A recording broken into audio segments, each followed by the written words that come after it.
హైదరాబాద్ మేడిపల్లి పరిధిలో దారుణం చోటు చేసుకుంది. గర్భవతి అయిన భార్య స్వాతిని హత్య చేసిన భర్త మహేందర్ రెడ్డి శరీరాన్ని ముక్కలు ముక్కలుగా చేసి కవర్లో వేసి మూసీలో పడేశాడు. మానవత్వం మంట కలిసేలా బంధాలకు బీటలు వారేలా జరిగిన ఈ ఘటన మృతురాలి బంధువులతో పాటు స్థానికుల్ని కలవరానికి గురిచేసింది.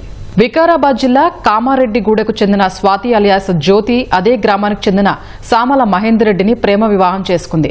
మొదటిసారి స్వాతి గర్భవతి అయినప్పుడు మహేందర్ రెడ్డి అబార్షన్ చేయించాడు. దీంతో స్వాతితో కొన్ని రోజులుగా అయిష్టంగానే అతను జీవనం కొనసాగించినట్టు తెలుస్తోంది. అనంతరం మహేందర్ రెడ్డికి సర్ది చెప్పి అతని కుటుంబ సభ్యులు హైదరాబాద్ పంపారు. 25 రోజుల క్రితం బోడుప్పల్లోని బాలాజీ హిల్స్ లో వీరు అద్దెకు దిగారు. మహేందర్ రెడ్డి ర్యాపిడో నడుపుతుండగా స్వాతి ఇంటి వద్దే ఉంటోంది.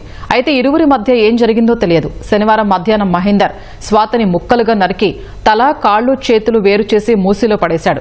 మిగిలిన మొండాన్ని కవర్లో ప్యాక్ చేసి మొండాన్ని తీసుకెళ్లే పరిస్థితి లేకపోవడంతో గదిలోనే ఉంచాడు. అనంతరం స్వాతి ఆత్మహత్య చేసుకుందని తన సోదరికి సమాచారం ఇచ్చాడు.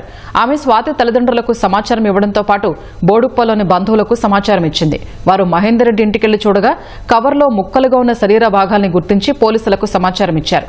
దీంతో మహేందర్ రెడ్డిని అదుపులోకి తీసుకుని పోలీసులు విచారిస్తున్నారు.